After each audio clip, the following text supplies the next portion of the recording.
Thanks for joining us on the next episode of Every Citizen Armed. Today, we're going to have Steve Hilton on. He is running for the governor of California.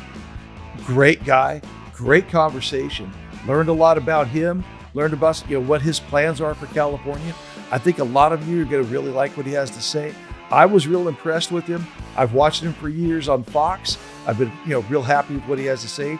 He is very conservative in his thoughts. He really does support the Second Amendment. He's into guns rights, gun issues, really paying attention to that. But at the same time, he's really on top of what's happening for California overall, whether it be the oil industry, which we talked a lot about, because that actually fits really well into our community. And I hope a lot of you enjoy this and really like what we had to say. And here we go. Let's get to the show. We've all seen it in the news. Someone defends themselves or their loved ones only to find themselves fighting a legal battle that can cost everything.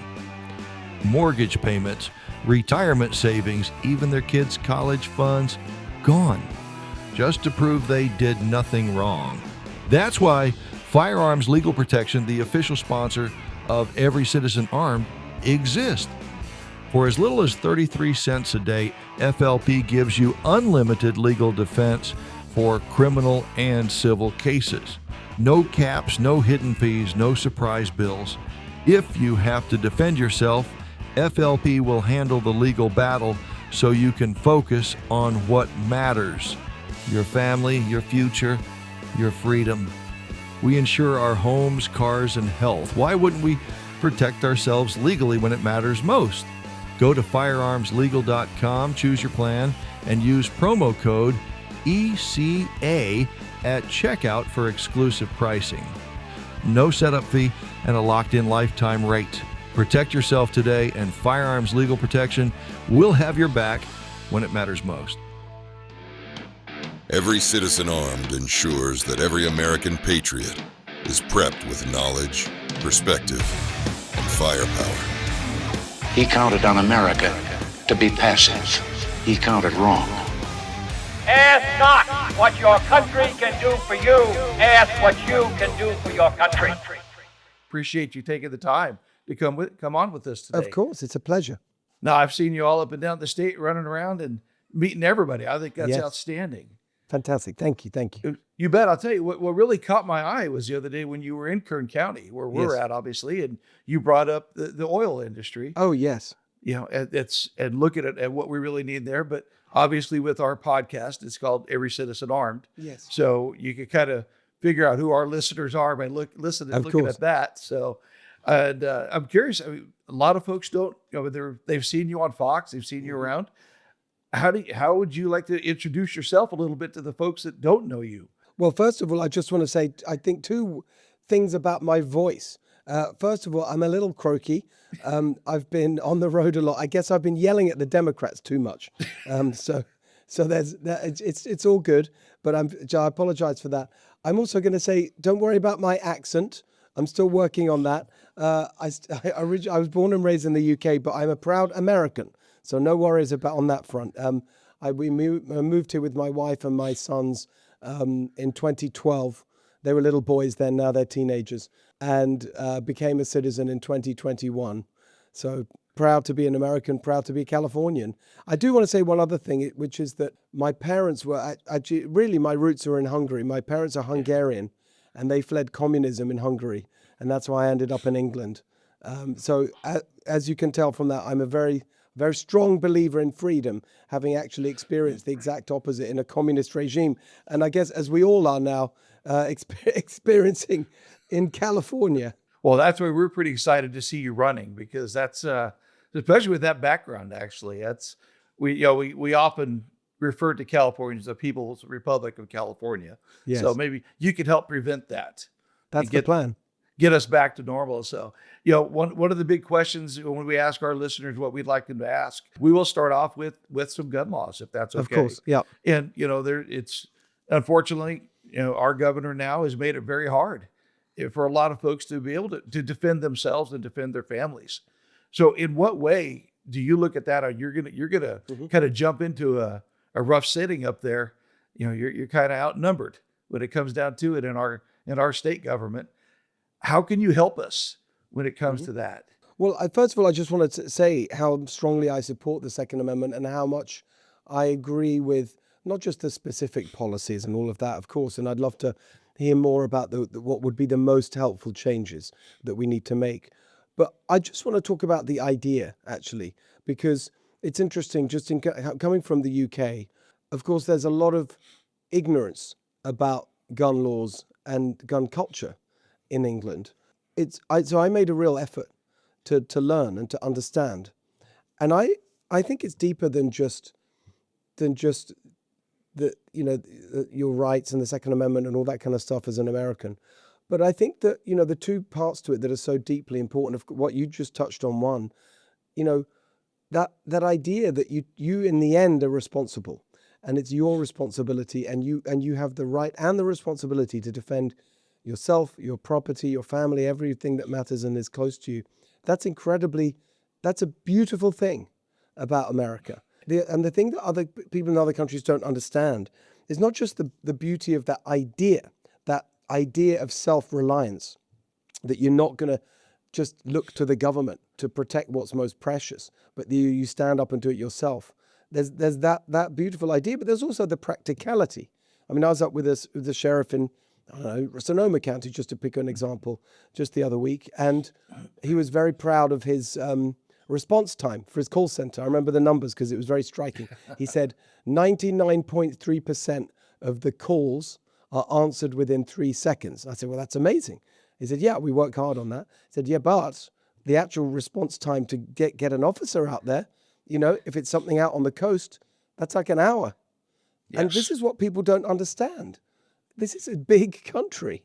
And so you're not going to hang around for the police. So I think that's the practical stuff in terms of your protecting what's precious to you. And it's also the philosophical stuff. But there's, of course, that deeper level, which is the idea that in the end, the citizens are all powerful and the government shouldn't be almighty, and that you need to make sure that you can't get into a situation where the public is disarmed against a government that is overmighty. And actually, that should be something the left understand, because they're constantly going on about authoritarian this and authoritarian that. Well, if they really meant that, they would support the Second Amendment too, because of that very, very precious idea. Well, I think you're trying to put common sense into an area where there's not a lot of common sense that sets in there. So, and I think realistically, I did sit down with our sheriff here in Kern County. I don't know if you've had a chance to meet Donnie Youngblood. Don Youngblood, yeah, I met him. Yeah, yeah, he's outstanding, and he even told us that. He said, "Hey, even on a great day, it's going to be 3 to 8 minutes before we get there on a 911 call. Yeah, it's over by then. You better be ready to take care of yourself."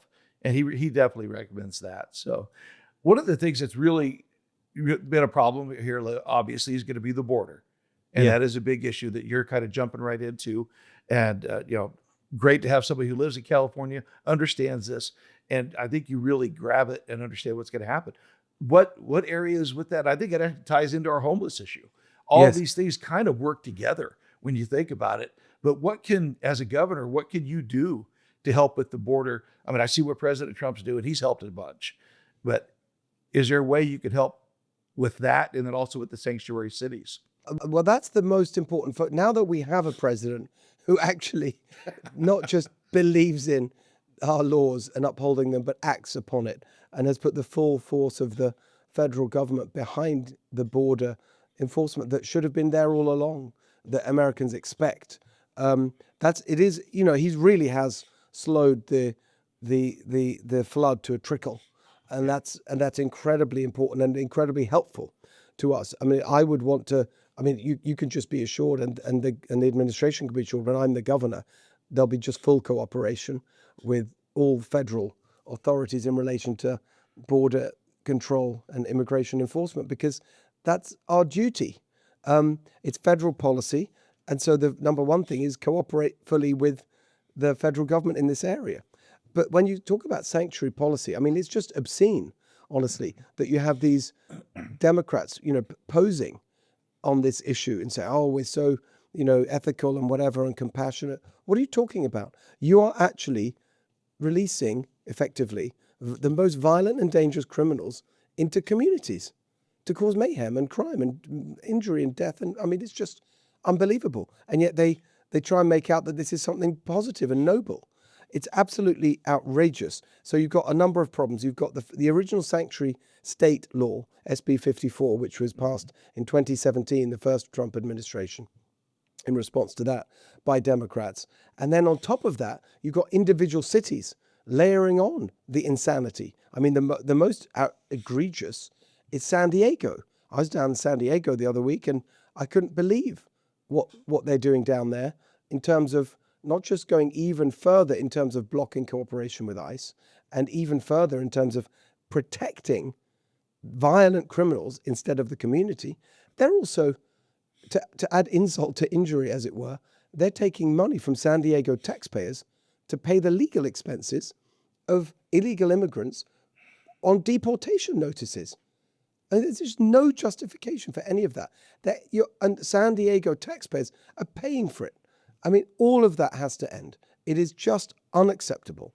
And one way or another, we'll stop it. I mean, one interesting thing on the state law is that my friend Michael Gates, who was the city attorney in Huntington Beach, which has offered such strong resistance to the insanity from Sacramento and the lunacy from right across the board, one of the things that on housing and on so many other issues, and they pass voter ID locally and so on. But one thing that Michael Gates did before he actually joined the Trump administration in the Department of Justice is file a lawsuit in federal court. And the case is that the state's sanctuary state law is unconstitutional. It violates the federal constitution. And so that's a really important case. And so I'm hoping, and I think he's got a strong case, and I'm hoping very much that by the time I'm governor, the law itself will have been invalidated. If that doesn't happen, then I will have to take action here in the state. But one way or another, we cannot have a situation where these violent criminals are being harbored by our own governments in California. It's ridiculous. Is that getting close to the Supreme Court now? I think it's no. It's right at the beginning. So he just filed it a few months ago. So okay. I think it's going to take time, but we'll see. Now, one of the things that I have noticed in the past, you're a successful guy. You've done very well in your other business, and you're very well known on Fox. What are you doing getting into this craziness? You're going to jump right into this mess. Thank you. I appreciate what you said. I mean, look, most of my career, I should say, people know me from Fox, and I'm talking and I have a podcast and whatever.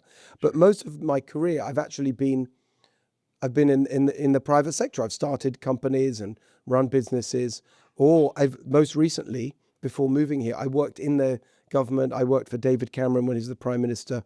I led the implementation of our domestic reform program when we were getting ready for government, and then inside of the government, I was senior advisor to the Prime Minister. So one way or another, I've been a doer rather than a talker. And I guess what happened was, I started a company here when we moved here. After we moved here, I taught at Stanford for a little bit and then did a tech startup. So the thing is that as the years went on, and especially here in California, just things were going from bad to worse. I guess I just got more and more, I don't want to say frustrated, but more and more like, I want to do something about it. I don't just want to talk about it. That's my natural instinct, is a doer, not a talker. And so step by step, I got more engaged. I set up an organization to analyze the problems facing California, develop policy solutions. That was called Golden Together. That's like 3 years ago. I wrote a book called Califalia, laying out the problems and the solutions. And then I just thought, no, I want to step up. I want to make the change happen. And I've got the various ingredients, I think, to be able to not just win, but once we've won, govern effectively, to bring just what you said, bring common sense back so that we can make California golden again. Well, yeah, and you had another group called Crowd Pack, I think it was. Yeah. And you were really working to try and help folks get into politics to feel that they could really help. Yeah. How did that work? Well, it was a really interesting experience because the vision of it, exactly as you said, was to make it easy. It was a business. It was a startup. And it really, if people remember that startup Kickstarter, or it's a little bit one of those things where the idea was to make it easier for people to run for office without depending on the big donors or the political machine. So you get more independent-minded people into office to simplify that whole process of running for office. And it was a really good platform. And I started out saying to myself, I just said, I want it to be like for everyone. like all comers, not one party or another. Because I particularly was interested in independent candidates. And everyone said, no, you've got to pick a side. And I said, well, I'm not sure about that. Let's see how it goes. And actually, funnily enough, the market spoke. And the company, the users did pick a side. It was very interesting. Around about the time of, well, it's after President Trump was elected. And then you had all the kind of left, and, you know, do you remember that it was called the Resistance? And they were like, the Resistance, and we're going to fight Trump. Right. And so you got a lot of people, a lot of new people got into politics, and they found our platform and they started using it. So suddenly it really took off on the left. And just at that time, I started my show on Fox. And so it became very kind of tricky because I was the founder and CEO of this company, but more and more it was being used by these kind of far left candidates. And in the end, after a couple of years of that, I looked at the data, and it turned out that I think around 87% of the candidates on our platform were Democrats, and about 93% of the money that was raised was going to Democrats.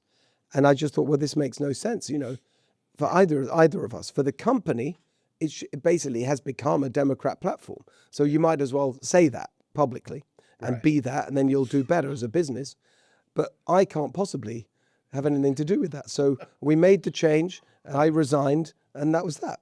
I would love to see something like that happen, because I know there's a lot of people out there that could get involved. And I actually met with some folks. How do we get them? It was a good service. It was really good. I was very proud of it. We designed a really good product, and it's needed. I agree with you.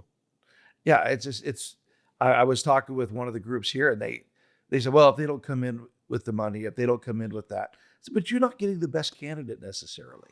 And I know we have some good ones out there. And do you know the way we did it was very interesting. That's why I'm glad you're asking me about it, because it's my idea. I felt good. You know, here was the thing, which was a lot of people are put off who are good people are put off from running for office because they think it's going to be a nightmare raising money.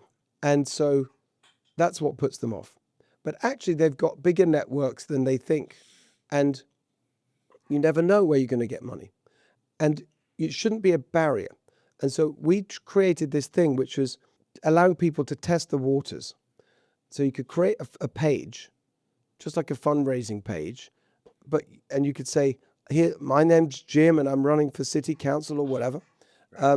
Support my campaign. Here's what I want to do. You could put all your stuff up there. You didn't have to create a website. You could basically put all your information, if you have a little selfie video, whatever you want. And then, but the crucial part is this, you can make a pledge, but your card is only charged if the person actually runs for office. So it's a way to test the waters, to see if you can actually, if you've got the support, and if you don't have the support, you don't have to run, and nobody's paid any money. So it's an interest. It was really effective, but for Democrats, sadly. Now, I really, like I said, I'd like to see that. Definitely the conservatives do more like that. And yes. I really think that I was on a school board for 7 years. And of course, I was not very popular with the unions, as you could imagine. And they sent a candidate after me, which was fine. That's their right. But I think more and more of us need to get on those school boards. 100%. And local government is where a lot of this really needs to take hold, which I'm sure you're seeing up and down the state right now. 100%. So that's, in what way could you help Kern County? You know, we know, I was just talking with our producer here earlier today, and a lot of folks, they don't realize how much oil is in this county. Oh my God, I can't tell you. I spent a lot of time there.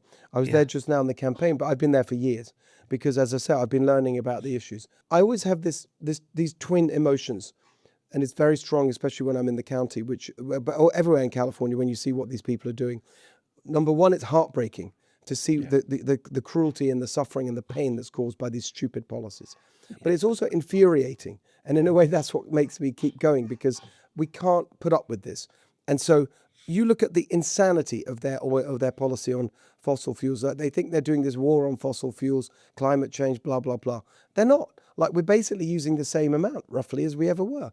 But of course, as everyone in the county knows, we're now importing it. So we use about 1.8 million barrels of oil a day in California. We could be producing well over half of that, at least, in Kern County. Yeah. We used to produce up to 65, 70% of what we use. Now, I mean, by the way, every time I go to Kern County, it's less. So I remember, because it stuck in my head the first time I was in the county and I asked how much we produce down there. It was like 400,000 barrels. Now 250. I mean, it's just going down and down and down. And it is outrageous because we're not using this, we're just importing it. And so the number one provider of our oil now is Iraq. Yeah. Like, it's insane. And they're shipping it halfway around the world on these super tankers running on bunker fuel, spewing out carbon emissions. Absolutely insane. So now, the good news is, of all the areas of policy, this is one where actually you could make probably almost the quickest difference as governor, because the way that they've been crushing the industry is by refusing to issue permits. And for three types of things: for maintenance of existing wells, for expanding existing wells, you probably know all this, sidetracking, where you can basically take a well that's producing 5 barrels a day, turn it into 100, and then drilling new wells within existing fields. No one's talking about, doing an oil well in the middle of Yosemite, right? This is an existing field. It's full of oil wells, right? I went to see them. I mean, I saw the pads, right, ready to go. Yeah. And not allowed because of stupidity. So all of that. So permits for maintenance, expansion, and new wells. You can get all that done by appointing new people to CalGEM, which regulates the industry, and telling them to issue permits. And so actually you can make a very quick difference. I've been talking to the industry a lot. I said, what could be done if we have the maximum aggressive opening up posture from the governor and assume everything goes well? I've been told we can double production every 2 years. So that would make a huge difference to the county. How would we go about with the refineries? We really got to get the refineries on. Well, I just got to tell you, this week, I don't know if you saw, but I launched my plan on gas. Yeah. So as we know, because of the combination of restricting California production, the low carbon fuel standard, cap and trade, the regulations on refineries, the summer blend, all these endless regulations, we have the highest gas prices in America. Higher than Alaska in the middle of the, not Alaska, higher than Hawaii in the middle of the ocean. I mean, it's just, so I will get rid of all of that. And step by step, that brings the price down, plus halving the gas tax. So here's the simple point. With the Democrats, we're heading towards $9 gas. When I'm governor, it will be $3 gas. $3 gas with Steve Hilton. That is the policy that I announced this week. And by opening up production here, you get more business for the refineries and business, and they're set up to deal with our oil, not some of the crude that's coming in from overseas. Yeah. And so part of the story of keeping the refineries here is opening up production here. Well, I think we need to build some new refineries. I think we'd have to get the permits out there can the governor help get more permits so we could build another refinery? Yes. I mean, look, I think the last refinery was built in the 70s, if I remember right. Yeah. I mean, I'm in very active discussions with all of the key players in the industry about what we can do on all of these things. On gas, actually, that's another point. We talk about oil because we talk about gas in terms of cars. Sure. But gas as a fuel is very important as well. And of course, that's all part of the Kern County story as well. I mean, there's more gas a little bit further north, but the point is that if you look now, switch to electricity, we also have the highest electricity costs in the country, which is also insane because we've got all this natural gas in California, which is the most affordable, reliable way of generating electricity. Instead, it's all, which actually, and not too bad for the environment compared to other sources, way better than coal. But instead, of course, they're obsessed with wind and solar, which is unreliable, unaffordable, except with subsidies. It's just ridiculous. So we should open up gas production as well. Sure. And that means we can get our gas-fired power stations going at full capacity instead of what they're doing now, which is keeping them down as basically backup for wind and solar, which means they're less efficient. And that means we're not using gas. I mean, we import 90%. On gas, the situation is even worse than oil. We import 90% of the gas we use. It's just insane. Imagine this. You defend yourself or a loved one, and instead of being seen as the good guy, you're arrested, charged, and forced to fight for your freedom. You know you did nothing wrong, but now you're looking at thousands in legal fees. We've seen it happen. Good people losing everything just to prove they acted lawfully. That's why you need firearms legal protection. For just 33 cents a day, FLP gives you unlimited legal defense for criminal and civil cases. No caps, no hidden fees, no payback, just real protection with experienced self-defense attorneys who have your back. Plus, you'll get 24/7 attorney access, red flag protection, and more. Go to firearmslegal.com, pick your plan, and use promo code ECA for exclusive pricing, no setup fee, and a lifetime rate lock. Because when the worst day of your life happens, you shouldn't face it alone. Yeah. And I think we're finding out more and more that wind and solar are not as environmentally friendly as people like to think they are. You look at what's happening out there in close to Vegas, and they're having to shut down the large solar fields that are out there. And, we run into some pretty serious drought situations in California. You use a lot of water for those big solar fields. I don't know how they really think that's going to justify itself, but you touched on a point about bringing the oil over from Iraq. And I know it kind of goes against not necessarily against, but it all ties together. We're about Second Amendment, we're about rights, but at the same time, it's all about, getting a better government. If you really think in the environment and try to work in a friendly way to have that, and that's an important issue for some folks, do they really think that we're not going to be more efficient, run it cleaner than they are in the other countries? This point you just made, I think, goes to the heart of everything that's going wrong in California, because the people in charge, we have 15 years of one-party rule from the Democrats, and it's totally ideology driven.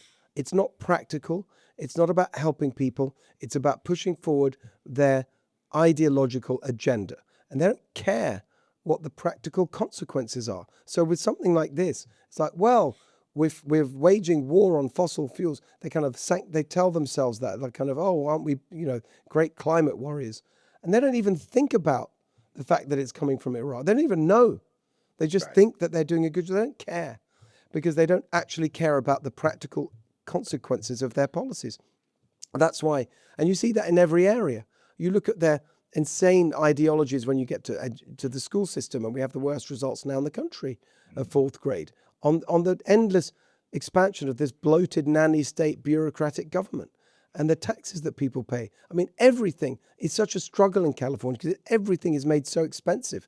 I mean, all their regulations that make housing so expensive, rent, electricity, we talked about, water, that everywhere, every single thing is the most expensive in the country. We also have the highest poverty rate in the country. We had, for most of last year, the highest unemployment rate in the country. I mean, this is a total disaster. That's why I called my book Caliphalia. And the subtitle was Reversing the Ruin of America's Worst Run State. And that's what they've done. They've taken the most beautiful, amazing state in the most magnificent country on earth, America. So as far as I'm concerned, that makes California the best place in the world. And they've ruined it because of their absolute insane combination of ideology and incompetence. And this is, I think people have had enough. And that's why I think that right now, after all these disasters, one after another, and the struggle it is for every family, particularly working class Californians, and every business, particularly small business, that people have had enough. And I think this is our best shot at actually turning things around and winning for at least 20 years. Yeah, well, we're looking forward to it. Like I said, we can't wait to see you get up there and do some great things. So I'm sure you would. One of our big factors here that our listeners do talk about is there's a new excise tax. Oh yes, on guns and ammunition. I'm sure you're familiar with that. I always look at that as that makes it really hard for lower, middle income, lower income to protect their family and themselves and their property. If you're making it harder, I guess Newsom looks as he cannot outlaw the guns, so I'm just going to make it really hard for everybody. I'm going to make it hard for them to buy ammunition, make it hard for them to buy guns, make it extra expensive and extra rules. Are there certain things as a governor you could come in and help take some of those out of the way, take some obstacles? Look, we've got to cut taxes on everything. Yeah. This is it's just vindictive, right? It feels very political, and they're doing it for all the reasons you describe. we've got to cut taxes right across the board. And that means you've got to cut spending. And so that's got to be a priority. So as far as I'm concerned, I mean, look what they've done. They've doubled the budget in the last 10 years. Okay. It's just endless growth and bloat in the government. Everything's worse as a result, and endless taxes to pay for it. So it's all got to come down. What I can't promise is that with a wave of wand, you can just sort of cut all these taxes, because you've got to deal with a legislature. And so some of these things you can do directly through executive action, like I spoke about in relation to oil and gas. But with other things, you've got to, it could be a negotiation with the legislature.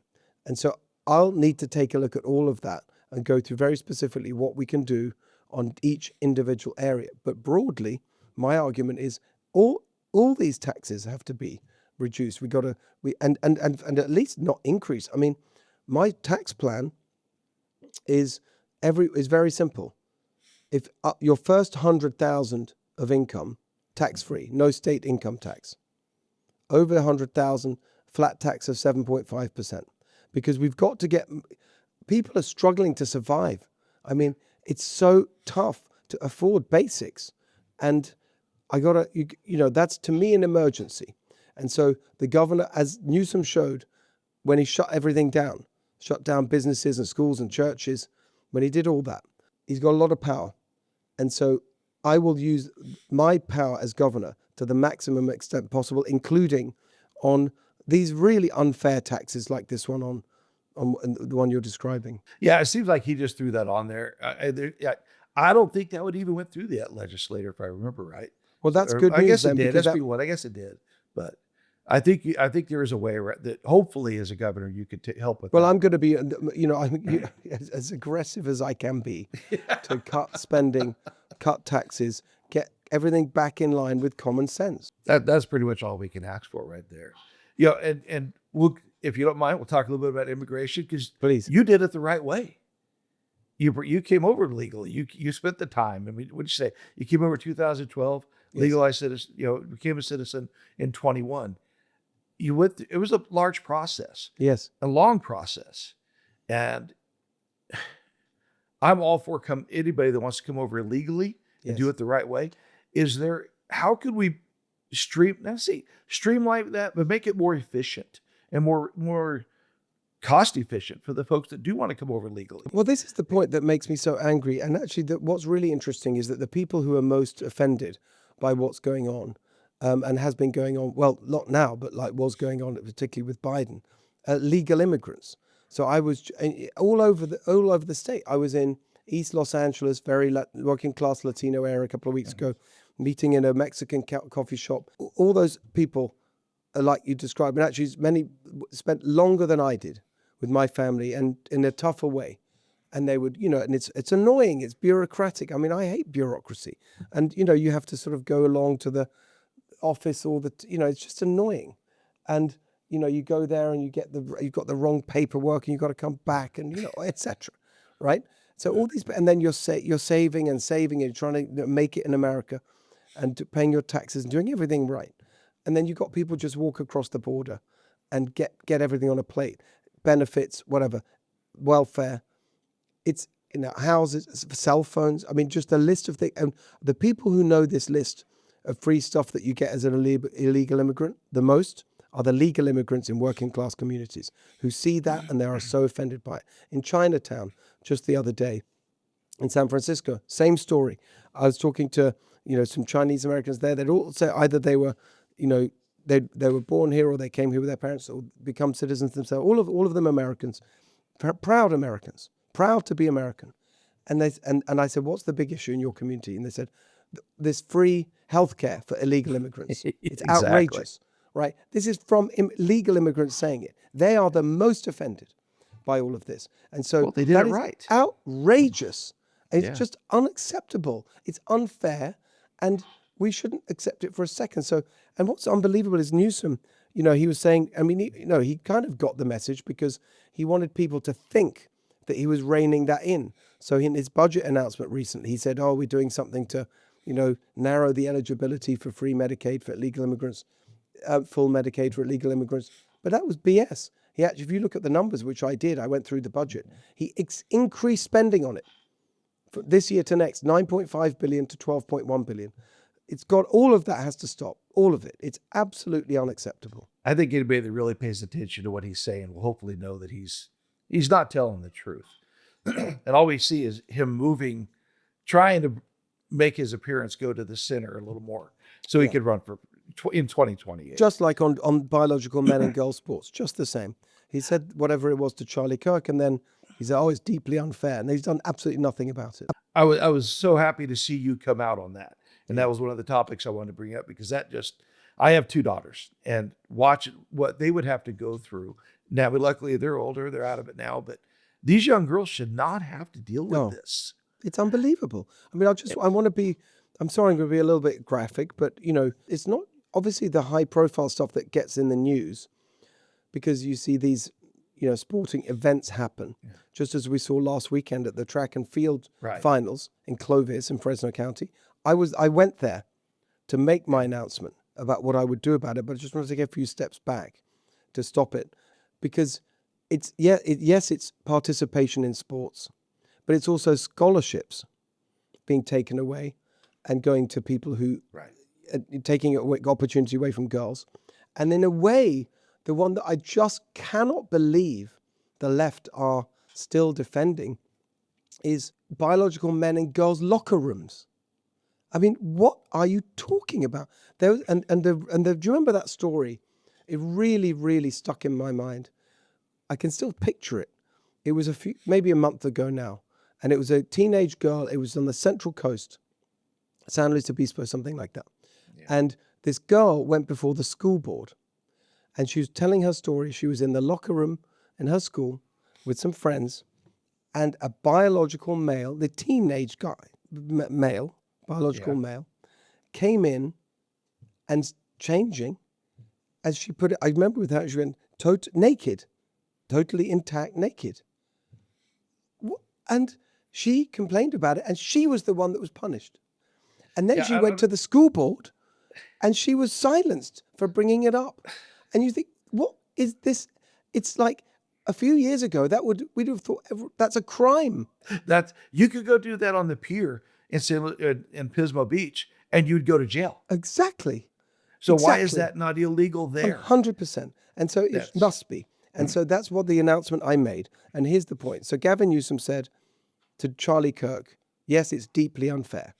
A couple of weeks later, there were 2 bills in the state legislature put forward by Republicans that would have made this illegal. But Gavin Newsom did nothing about it, didn't get involved, didn't help, nothing. Then he was asked why not. And he said, we've looked at this. I spent 2 years studying this, and I'm struggling. We're struggling, and we couldn't land anywhere. Couldn't figure it out. It took me about 2 days to figure it out. I went to my advisors, who, Governor Pete Wilson's legal team, actually, who were working with me. Okay. And I said, how do we deal with this? I want an answer. I want to know, this has to be stopped. And the answer is that actually the law that enables all this absurdity, AB 1266, it was passed in 2013. It's the law that enables this violates the California Constitution in 2 ways. One, Article 28, the right to safe schools, Section 28, and 2, Section 31, gender discrimination. Because what is this if it's not discrimination against girls? So it's very simple. I will, on day 1, when I'm governor, demand that the legislature overturns that law. And if they refuse, then I will file a suit, take them to court, and invalidate the law because it violates the Constitution. So we're going to get it done one way or another. This will end. I guess I'm surprised that I shouldn't be surprised. The California Supreme Court should have taken that up already. Well, I mean, someone has to bring a case. The governor, and of course he's not going to do that because he's not. But he says one thing and does another, and you've got the whole, Democrat machine. I mean, I'm wearing it here. I'm just seeing it, and if people can watch in video, this is what I got from Sophia Laurie, Save Girl Sports. This pink plate. I was there. I mean, we've got to do this. Is that the young lady from San Luis Obispo? No, it's different. It's a former track and field champion Sophia Laurie, fantastic campaigner, like our version of Riley Gaines, if you like, here in California. Okay, very good. Very good. Yeah, I've been San Luis Obispo all the time, so I'm always looking for those ones to talk to. So that's, being in Bakersfield, that's a pretty easy trip for us. So what most do you want people to know about you? We've got a lot of it on here. We've covered a lot of different things, but people, I know people still need to get to know you. I mean, we all do, because we've all seen you for years, but I think you've laid it out pretty good. So here's the thing. I just want to end with this, which is I've done a lot of different aspects of the things that are involved in this job. And I've been inside of a government and I've seen how it works at the very highest level. And I can see what doesn't work as well. And you've got to be absolutely ferocious, fierce in fighting the bureaucracy and the interests that are going to come against you. And we're going to have a lot of that in California. We're going to have there's what I call the Democrat industrial complex. You've got the machine politicians, you've got the unions that fund them, especially the government unions. You've got the activists that give them and the groups, all these kind of pressure groups and the environmental groups, all these different groups that give them their ideological instructions. And then you've got the bureaucrats who implement it all. And they've got used to having power all their own way. They've had it years, decades. No challenge, no real threat to their power.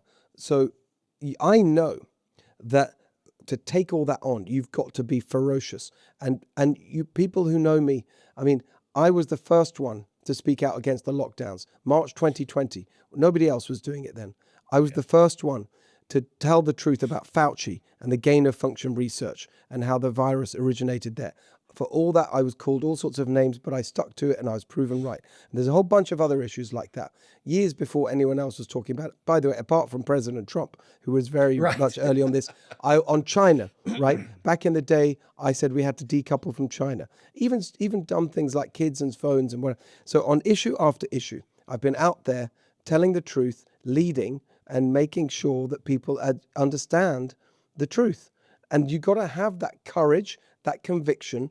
And I think the final thing I'll say, I want to give everyone hope that change is on the way, because people say, oh, well, you're never going to get change in California. It's so deep blue and whatever. It's a much more Republican state than people think. Much more Republican. And there's a lot of Republicans here who've given up because they haven't had a strong, energetic, dynamic, forceful candidate and campaign to get behind. And that's what I'm going to provide. And remember, that Donald Trump got more votes in California than any Republican presidential candidate for a generation. And if every single one of those voters votes for me for governor, I will be the governor. So it's all about getting our people to turn out and vote. And everyone can join in that. We need to build a grassroots army. And then we're going to pull this off. Right, the name of my show on Fox, it was the Next Revolution, as I often say. I loved it. We're going to make the next revolution the California Revolution. I loved it. I know we got to get going. I know you got to get to another thing, but could I ask you one more question? Please. You brought up China. And that has something, I mean, obviously we have a lot of things. You were up Silicon Valley, you said. They control a lot up there. So I'm curious, and I'm seeing that a lot of Chinese are coming in and buying a lot of land around areas where we don't necessarily want them, and that's more of a state issue than a federal issue. Yeah. Will you block the Chinese government from buying land? Yes, we can't block have the Chinese foreign governments, and especially hostile foreign governments, doing this. I mean, just unacceptable. And especially California, we're the fourth biggest economy in the world. We're a very, very precious and serious place. We matter more than any other state. And so we have to be strong on this. And we have to say no. And it's not just, it's also you're seeing the Chinese Communist Party and other foreign governments getting involved in propaganda in our schools and our university. All of that has to go, right? You can't accept this. You got to be strong on this. And I will be. Well, I look forward to that. I accept it. Anything we could do to help. We're a small platform, but we definitely look forward to helping any way we can. Well, I appreciate it very much. Thank you so much. And anyone who wants to get involved, stevehiltonforgovernor.com. There's a button there that says get involved. Sign up. We're just getting organized. We're still at the beginning of the campaign, but we're going to do this. It's going to be great.